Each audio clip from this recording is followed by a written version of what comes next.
Halo Sobat PAUD di seluruh Indonesia. Welcome back again in our channel YouTube TK Franciscus Gisting. Kali ini TK Franciscus Gisting akan kembali memberikan materi kepada Sobat PAUD semuanya dengan materi yang sama tentang kurikulum merdeka pada PAUD. Kurikulum operasional satuan pendidikan atau yang biasa disingkat dengan KOSP.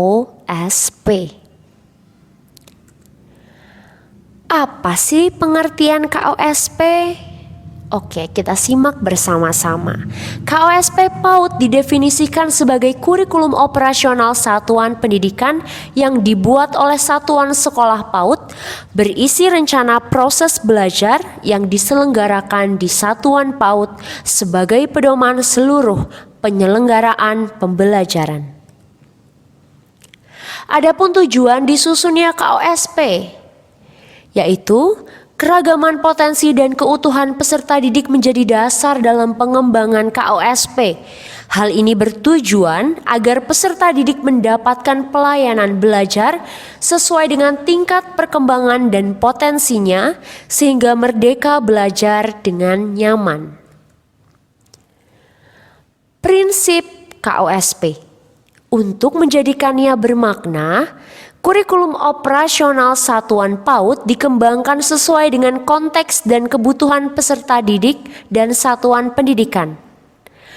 Satuan PAUD memiliki kebebasan untuk mengembangkan dengan cara lain selama selaras dengan tujuan utama dari kurikulum operasional.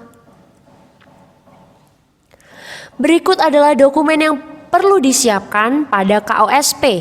Yang pertama, SK penetapan KOSP oleh Kepala TK. 2. Lembar pengesahan Kepala TK, Ketua Yayasan, Komite, Pengawas TK, Dinas Pendidikan atau atas nama Kepala Dinas Pendidikan seperti Kabid PAUD dan PNF. 3. Kata pengantar. 4. Daftar isi, dan yang terakhir adalah lampiran. Bab 1. Pendahuluan. A. Ada latar belakang. B. Karakteristik satuan pendidikan. C. Analisis kebutuhan. Dan D. Landasan pengembangan kurikulum. Karakteristik satuan pendidikan dibagi menjadi 6. Yang pertama, profil satuan pendidikan. 2. Konteks sosial dan ekonomi. 3. Konteks budaya. 4. Pendidikan dan tenaga kependidikan. 5. Peserta didik. 6. Kemitraan atau kerjasama. Bab 2 berisi dengan visi misi dan tujuan pendidikan. Yang pertama, ada tujuan pendidikan nasional. Kedua, visi satuan pendidikan. 3. Misi satuan pendidikan. 4. Tujuan satuan pendidikan. Adapun tujuan pendidikan nasional adalah berkembangnya potensi peserta didik agar menjadi manusia yang beriman dan bertakwa kepada Tuhan Yang Maha Esa, berakhlak mulia, sehat, berilmu, cakap, kreatif, mandiri, dan menjadi warga negara yang demokratis serta bertanggung jawab. Visi dan misi. Adapun visi dari Sekolah Fransiskus, yaitu lembaga pendidikan Katolik yang unggul dalam mendidik pribadi menjadi pelajar Pancasila yang berjiwa besar demi terwujudnya Indonesia maju dan bermartabat.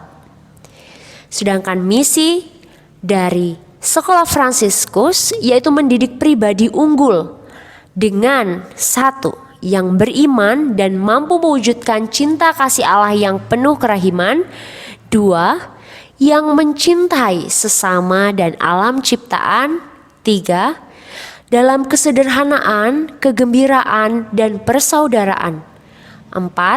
Dalam kecerdasan, kejujuran, kedisiplinan, dan berjiwa Pancasila. 5. Yang berjiwa nasionalis dan menjunjung tinggi kebinekaan.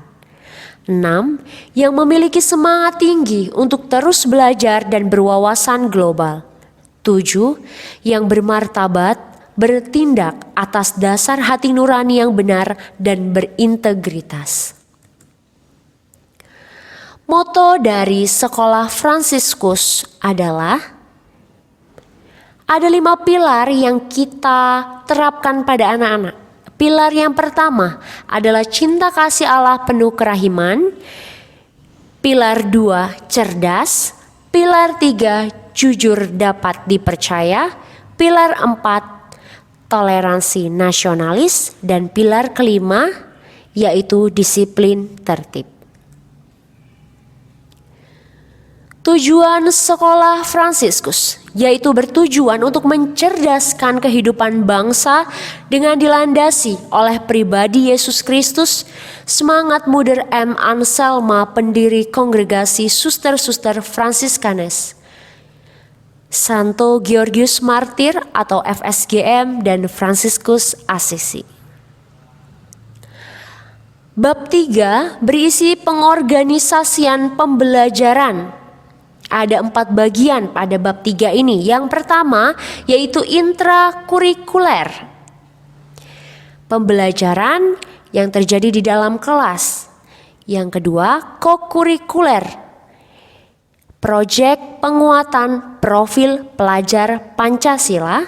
Yang ketiga adalah ekstrakurikuler yang ada di sekolah masing-masing. Yang keempat yaitu aktualisasi budaya sekolah atau P3. Intrakurikuler. Pembelajaran intrakurikuler mengacu pada capaian pembelajaran yang terdiri dari 3 elemen, yaitu yang pertama nilai agama dan budi pekerti, 2 jati diri, 3 dasar-dasar literasi, matematika, sains, teknologi, rekayasa, dan seni. Kurikulum dengan pembelajaran intrakurikuler yang beragam di mana konten akan lebih optimal agar peserta didik memiliki cukup waktu untuk mendalami konsep dan menguatkan kompetensi. Kokurikuler, proyek penguatan profil pelajar Pancasila atau yang disingkat dengan P5.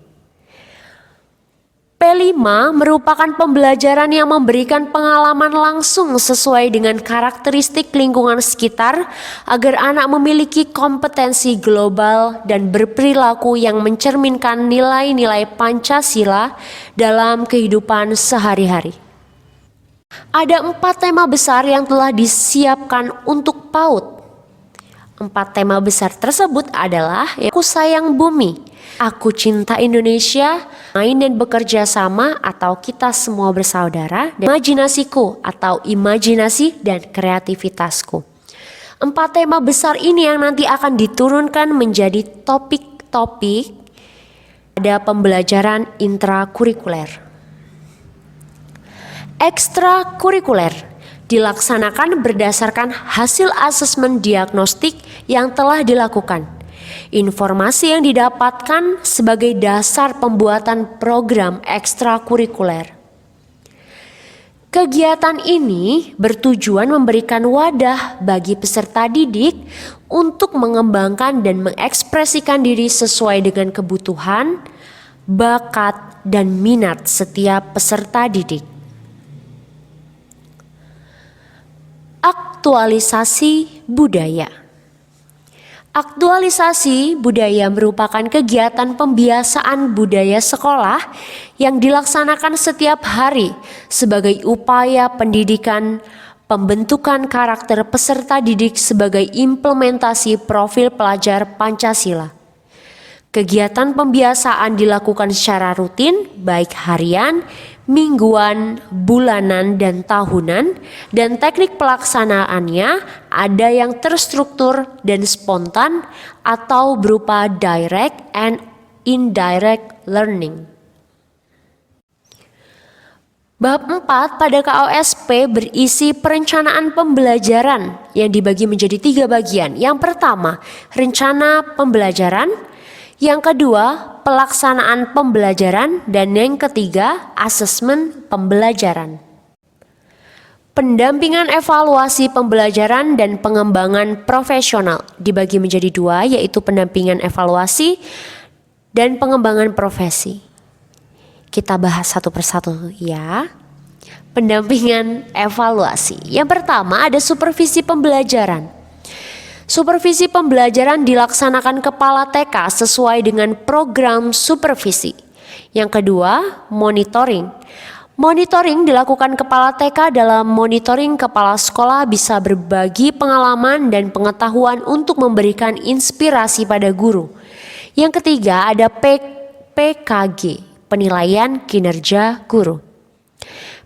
Penilaian kinerja guru ini dilakukan oleh kepala TK. Kemudian pada pengembangan profesi, yang pertama itu ada in-house training. Guru melakukan diskusi ringan dan berbagi praktik baik dalam lingkungan satuan pendidikan. Yang kedua, ada KKG atau kelompok kinerja guru. Guru berbagi pengalaman dan praktek baik pembelajaran dengan para guru segugus. 3. Ada workshop, seminar, dan pelatihan atau diklat. Guru mengikuti workshop, seminar, dan pelatihan untuk mengembangkan wawasan dan pengetahuan tentang PAUD. Lampiran. Pada lampiran ini berisi 7 bagian. Yang pertama ada program tahunan. Yang kedua ada program semester. Yang ketiga, jadwal aktivitas pembelajaran. 4. Kalender pendidikan. 5. Modul ajar. 6. SOP. Dan 7. SK tim pengembangan kurikulum. Demikian materi yang telah kami sampaikan. Kalau ada pertanyaan dari Sobat PAUD semuanya, boleh di kolom komentar ya. Tapi jangan lupa di like, komen, subscribe, dan share sebanyak-banyaknya. Terima kasih.